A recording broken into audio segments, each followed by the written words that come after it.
नमस्कार, हार्ट भारत देख रहे हैं आप। मैं हूं दिवाकर विक्रम सिंह।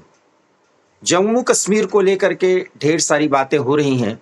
क्या इसे पूर्ण राज्य का दर्जा दे दिया जाएगा या जम्मू और कश्मीर को अलग किया जाएगा? क्योंकि जम्मू की भी उपेक्षा अब बहुत ज्यादा हो चुकी है, ऐसा जम्मू वासी मानते हैं। कश्मीर का भी विकास हो, लेकिन जम्मू का भी विकास साथ साथ होना चाहिए। लेकिन उमर अब्दुल्ला सरकार एक चुनी हुई सरकार है। अपने जीत के बाद से, जब से ये गवर्नमेंट सत्ता में आई है, उसके बाद से वायदे और बातें बहुत हो रही हैं, लेकिन आरोप प्रत्यारोप कोई ऐसे डिसीजंस नहीं लिए जा रहे हैं जिससे लगे कि हाँ, जिस विकास के राह पर जम्मू कश्मीर आगे बढ़ चुका था वो आगे बढ़ेगा। इसके पीछे कारण कुछ और है, क्योंकि पूर्ण राज्य का दर्जा अगर मिलेगा तो वो बातें जो रूलिंग पार्टी के नेताओं के मन में है उसको एग्जीक्यूट किया जा सकता है। क्योंकि जब तक वहां पर एलजी केंद्र के प्रतिनिधि के रूप में बैठे हैं, वो बातें नहीं हो पा रही हैं, वो निर्णय नहीं लिए जा पा रहे हैं जिन निर्णयों से रूलिंग पार्टी के उन लोगों को बहुत ज्यादा फैसिलिटेशन मिलता है, उनका फायदा होता है, जिस फायदे के लिए ये राजनीतिक पार्टियां जो जम्मू कश्मीर में विशेष करके प्रभावी हैं, वो सत्ता में आने के लिए लालायित होती हैं। बड़ा सवाल है, आखिर में वो क्या कारण हैं और उन कारणों को किस तरीके से जान करके केंद्र को उचित कदम उठा ही लेना चाहिए। अन्यथा विकास की बात तो होती रहेगी, लेकिन जमहूरियत जमहूरियत नहीं, जमहूरियत और कश्मीरियत दोनों शायद उस हिसाब से पुष्पित पल्लवित न हो पाए जैसी हमारी अपेक्षा है। 370 हट जाने के बाद, 35 ए खत्म हो जाने के बाद, 370 और 35 ए की चाहत में उमर अब्दुल्ला अभी भी पूर्ण राज्य का दर्जा देने की बात कर रहे हैं। वो कभी कभी केंद्र सरकार के आगे अपने को झुका हुआ दिखाने की कोशिश करते हैं। विपक्षी पार्टियां, विशेष करके पीडीपी, कांग्रेस, आम आदमी पार्टियां उन पर तंज कसती हैं, लेकिन उमर अब्दुल्ला करें भी तो क्या, उनके सामने ढेर सारी मजबूरियां हैं। और ये मजबूरियां इस बात की द्योतक हैं कि जैसे ही पूर्ण राज्य का दर्जा मिलेगा, वो फिर अपने अंदाज में निर्णय निर्णय लेंगे और फिर केंद्र से जम्मू कश्मीर का टकराव बढ़ना लाजमी है। लगता तो यही है, षड्यंत्र के पीछे का ये नट सेल, ये कहानी है।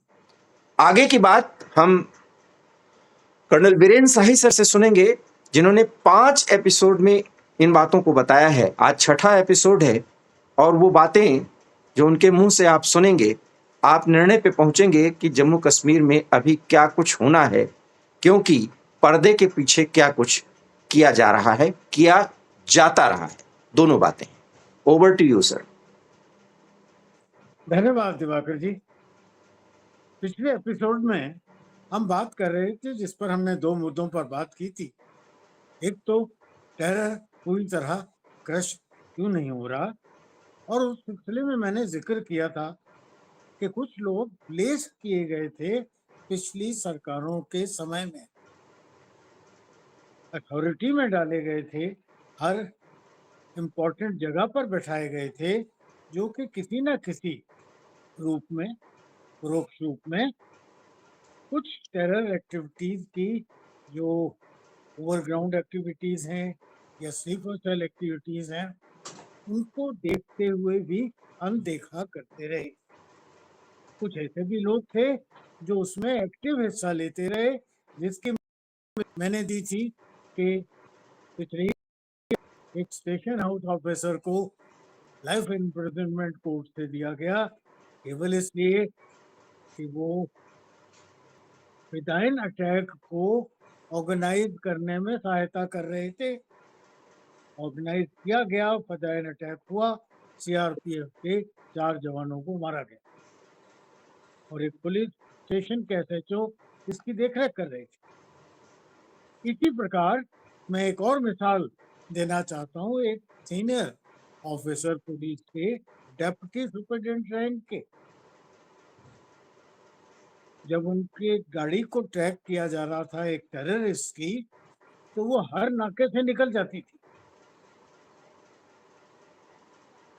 इलेक्ट्रॉनिक तौर पर ट्रैक किया जाता रहा था टेररिस्ट।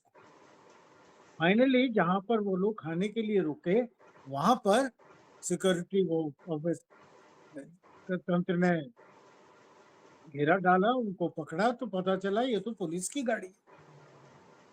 और पुलिस की गाड़ी में कुछ पुलिस के अफसर थे, कुछ सिविल में और कुछ वर्दी में।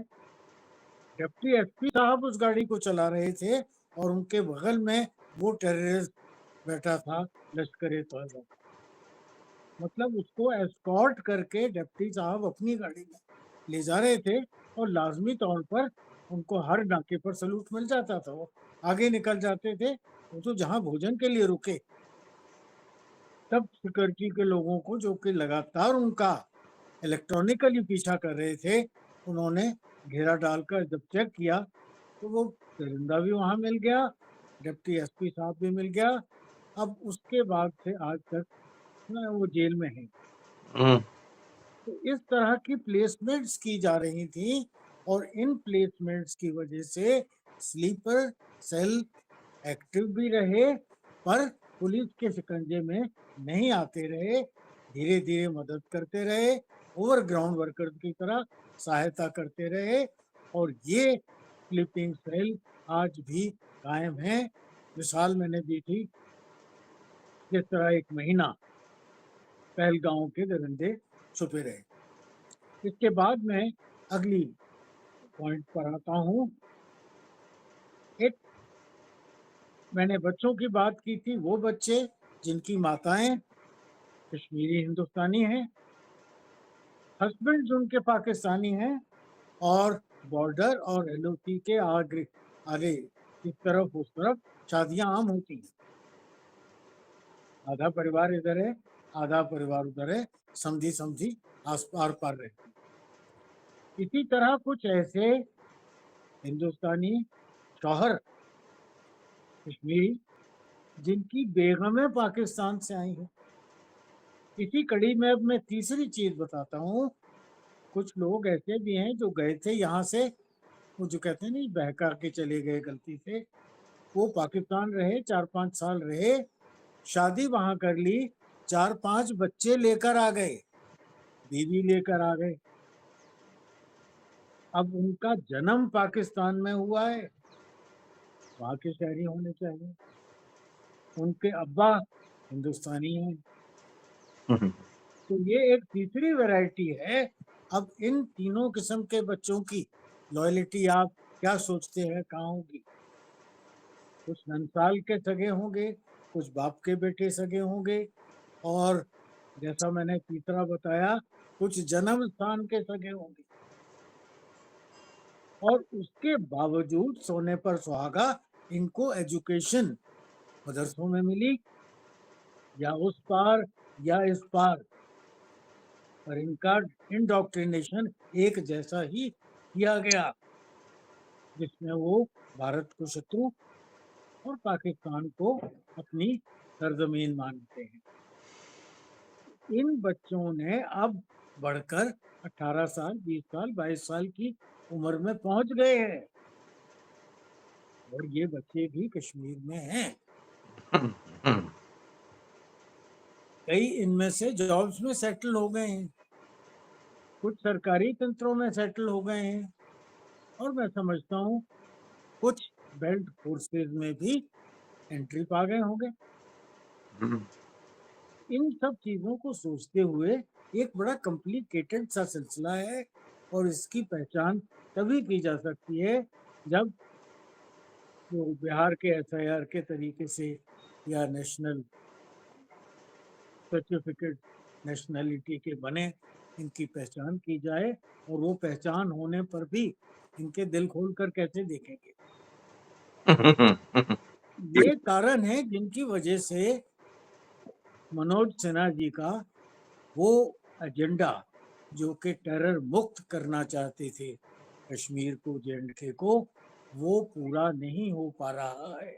हम्म, और वो तब तक पूरा नहीं होगा जब तक ये सब सफाई पूरी नहीं की जाए।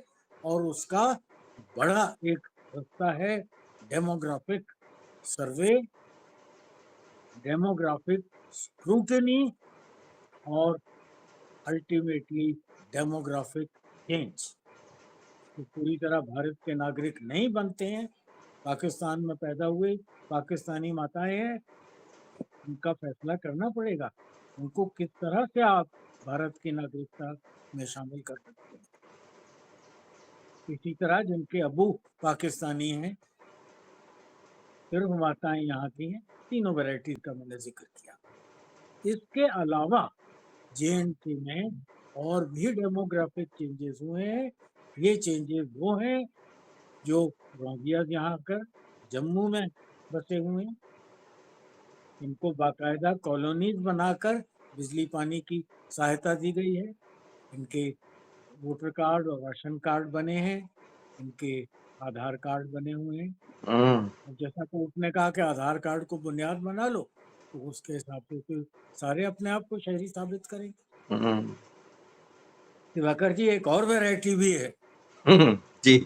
ये वो बच्चे हैं जो कि पैदा तो बांग्लादेशी माता पिता से हुए हैं अच्छा। या रोहिंग्या माता पिता से हुए हैं जो यहाँ आकर बसे हुए हैं, पर जब इनका जन्म डिक्लेयर किया गया है तो लोकल माता पिता का नाम दे दिया गया। मतलब मेरे पड़ोस में अगर एक रोहिंग्या कपल रहता है, उनके घर बच्चा हुआ, तो उन्होंने अपना बच्चा नहीं, उसको रजिस्टर कराने के लिए मेरा और मेरी बीवी का बच्चा बता दिया।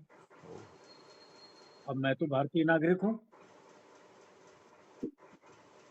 15 साल भी 20 साल बाद 18 साल बाद जब ये बच्चा वोटर बनता है तो इसकी वोटर कार्ड भी जीनियन होगा मेरा बच्चा होने के कारण। तो ये भी एक वैरायटी है, इसकी भी स्क्रूटनी करनी पड़ेगी। और इन सब पर रोक लगाने का सबसे बढ़िया तरीका, जो पिछलों की स्क्रूटनी करोगे तो करते रहना, कम से कम इनकी मिकदार बढ़ने तो मत दो। आज जो रोहिंग्यास हैं, आज जो बांग्लादेशी हैं, कम से कम इनको तो डिपोर्ट करो जैसे बाकी भारत से किया जा रहा है, महाराष्ट्र से, असम से, उड़ीसा से, और ममता दीदी माने तो बंगाल से। तो इन सब के साथ यहाँ सेंसिटिव बॉर्डर स्टेट में इनका डिपोर्ट करना बहुत जरूरी है, बहुत अर्जेंट है, नहीं तो इनकी मिकदार बढ़ती जाएगी। और जैसा मैंने कहा कि इनके रोहिंग्या के बांग्लादेशियों के आने वाले बच्चे शायद रोहिंग्या और बांग्लादेशी पेरेंटेज से रजिस्टर नहीं होंगे, नहीं हो रहे हैं। इसके बाद में नेक्स्ट इशू पर आता हूँ, जो आपने जम्मू की अपेक्षाएं और कश्मीर की अपेक्षाओं की बात की। दिवाकर जी, जम्मू की डेमोग्राफी अगर देखें, जम्मू के मेन शहर के चारों ओर बहुत सी कॉलोनीज बनी हैं, जिनमें मैंने आपको बताया था कि जब वो जमीनें बिकी तो फुट नोट एडवर्टाइजमेंट में लिखा आता था कि non Muslim need not apply. वो बस गई हैं, वहाँ भी पॉपुलेशन बढ़ता आ रहा है, और वो वेलकम एरियाज हैं एक खास धर्म के लोगों के लिए, जिनके लिए वो कॉलोनीज बनाई गई हैं। ये एक force demographic change Jammu region में आ रहा है, जिस पर भी कहीं ना कहीं सरकार को रोक लगाने की और चेक करने की आवश्यकता है। जब मैं इन सब बातों की जिक्र कर रहा हूँ, ये सब बातें मनोज सिन्हा जी के जो एजेंडा है उसको कंप्लीट होने से रोकती हैं, और ये सब बातें सहयोग करती हैं उन लोगों का जिनको के जल्दी से जल्दी पूरे राज्य का दर्जा चाहिए। और दुख की बात है कि जम्मू के लोकल लीडर और ये सब इलेक्टेड नुमाइंदे, ये सब दूसरी तरफ ध्यान करते हैं, जब इन चीजों का जिक्र आता है, इन सब बातों की आवाज नहीं उठाई जाती। तो यहाँ तक जो है मौजूदा जम्मू एंड कश्मीर की स्टेट गवर्नमेंट के भी कुछ लीडरान हैं जिन्होंने कहा कि ये जो श्री अमरनाथ की यात्रा आती है या वैष्णो माता में लोग आते हैं, ये एक वर्ड सुनिए, कल्चरल इन्वेजन है कश्मीर। कहते हैं। न्यूज में आया था ये। तो अब पहले तो जिन चीजों का मैंने जिक्र पिछले 3 और आज के एपिसोड में किया, इनको अनडू करना है। जब ये अनडू हो जाता है तो नेशनल लेवल की, जैसी कल्चरल इन्वेजन की बात छोड़िए, नॉर्मल एजुकेशन जो किसी भी भारतीय को लागू है central board of school education के मुताबिक, उससे बच्चों को पढ़ाकर एक नया कल्चर, एक नया देश, एक नया भाव, एक नई संस्कृति, और इन बच्चों को पढ़ाकर एक अच्छा नागरिक बनाना है। जो कुछ बच्चे निकले खेलों में बड़े आगे गए हैं, जम्मू कश्मीर के बच्चे आईएएस काडर में आए हैं, फौज में हैं। फौज में पूरी जेएंडके लाइट इन्फेंट्री है जिसमें 40% मुस्लिम हैं और 100% सिर्फ जम्मू एंड कश्मीर का गवर्नमेंट है। बहुत अच्छा काम कर रहे हैं, बड़ा अच्छा उनका रिकॉर्ड है, बड़े प्यार से रहते हैं। इस तरह की कल्चर को लेते हुए एक नई विद्या, नई एजुकेशन प्रणाली को लाने की जरूरत।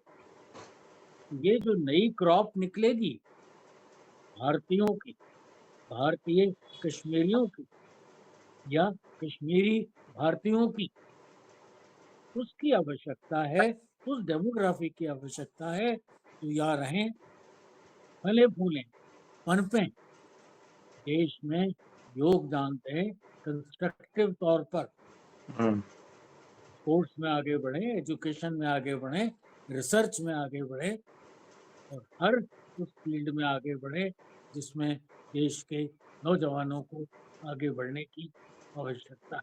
मतलब अभी इसमें काम होना है, और अगर ऐसा होगा तो फिर वही बात कि फिर ये कहा जाएगा कि डेमोग्राफी बदलने की कोशिश की जा रही है जबरन, और वहां पर जो धार्मिक कट्टरता है दिल में, सामने भले नहीं लाते, वो बिल्कुल उभर करके सामने आएगा और बात मानवाधिकार संगठनों तक पहुंचाई जाएगी, इंटरनेशनल स्तर तक उसे उठाने की कोशिश की जाएगी, और फिर पाकिस्तान को बड़ा मौका मिल जाएगा। सर, ये भी तो है, एक डर है ना दिवाकर जी। जो हम बात करते हैं ना कि हम हार्ट एंड हर्थ एंड दिल जीत लिए, और वो सिर्फ 370 को एब्रोगेट करके नहीं हो नहीं सकता। हुआ।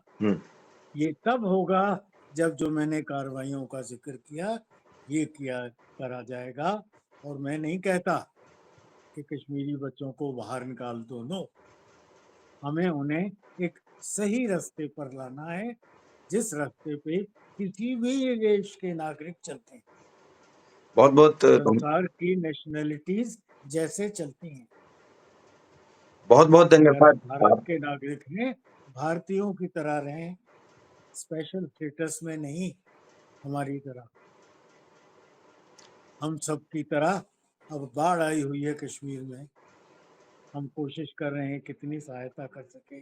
जम्मू में भी बाढ़ आई हुई है और अभी से आवाजें उठने लगी हैं कि दोनों बाढ़ के जो हानियां, नुकसान हुए हैं, उनको भी दो नजर से देखा जा रहा है। जम्मू एक बार सहायता के लिए फिर पिछले बर्नर, बैक बर्नर पर है और कम सहायता की डिक्लेरेशन की है। एक बड़ा वाहियात एक नेता ने बोला, जम्मू के नेता ने, इतना मलबा आया इन बाढ़ों के साथ, उन मलबों से लोगों के घरों में घुसा और उनके कमरों में 8-8, 10-10 फुट तक कीचड़ भर गया। एक नेताजी कहते हैं, सरकार के लिए आपके घरों से कीचड़ और मलबा निकालना मुश्किल है।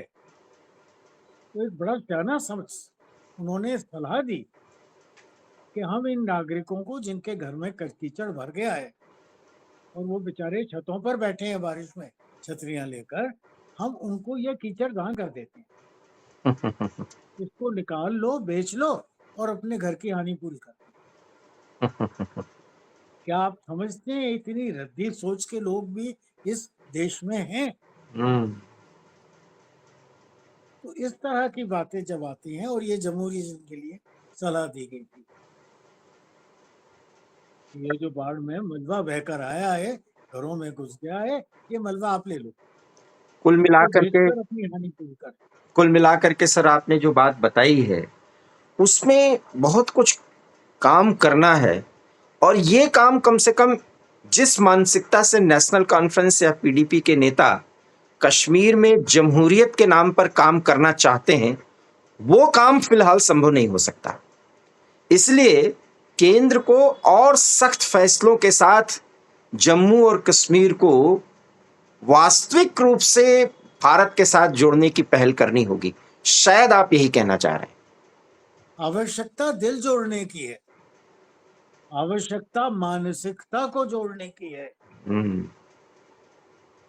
सिर्फ रूल बुक में जो जोड़ किया गया, मैं समझता हूं पर्याप्त नहीं है। दिल जोड़ने के लिए, मानसिकता जोड़ने के लिए उनकी एजुकेशन को एट पार एक जैसी लाना जरूरी है। सेंट्रल स्कूल का मिसाल लीजिए ना, हम तो ट्रांसफरेबल जॉब में रहे, आपने क्लास 7th 3 महीने यहाँ पढ़ी, आपका पोस्टिंग हो गया बनारस में, या आपका पोस्टिंग हो गया तमिलनाडु में, आप अगली क्लास में वही किताब का अगला लेसन वहां कंटिन्यू कर सकते हैं, बिल्कुल, क्योंकि सिलेबस भी लगातार चल रहा है, किताबें भी ऐसी हैं। यही प्रणाली हम पूरे देश में क्यों नहीं ला सकते? सिवाय एक रीजनल लैंग्वेज एडिशनल, वो हर इलाके में अपनी अपनी पढ़ाई जा सकती है। हिस्ट्री में बदलाव नहीं होना चाहिए, साइंस, फिजिक्स, केमिस्ट्री में बदलाव नहीं होना चाहिए, सोशल साइंसेस में बदलाव नहीं होना चाहिए। पूरा देश एक साथ विद्या ग्रहण क्यों न करे? बिल्कुल। तो कुल मिलाकर और के हमारे संविधान में अलग अलग रूप से धार्मिक विद्या देने का प्रावधान नहीं है। ये बात बिल्कुल सही है सर कि जिस तरीके से जम्मू कश्मीर में सब कुछ सामान्य बताने की कवायद हो रही है, अभी भी लक्ष्य से हम कोसों दूर हैं। बात सिर्फ विकास की है, और विकास दिख भी रहा है, और वहां पर लोगों के दिल जीतने की है तो दिल जीता भी जा रहा है, लेकिन दिल शायद अभी अंदर खाने से मिले तो नहीं है। लगता यही है क्योंकि वो सिस्टम ही ऐसा है जो उन्हें दो राह पर चलने के लिए प्रेरित करती है। केंद्र सरकार को इसके बारे में सोचना ही होगा। आपको ये वीडियो हमारा कैसा लगा, प्लीज इसे लाइक कीजिए, शेयर कीजिए, और हमारा चैनल हार्ट ऑफ भारत अगर अच्छे मुद्दों पर चर्चा कर रहा है तो आपने सब्सक्राइब नहीं किया है तो प्लीज इसे सब्सक्राइब कीजिए। कर्नल सर से कोई सवाल हो तो उनसे पूछिए, मैं अगले वीडियो में उनसे इसके उत्तर लूंगा। बहुत बहुत धन्यवाद सर, नमस्कार। धन्यवाद दिवाकर।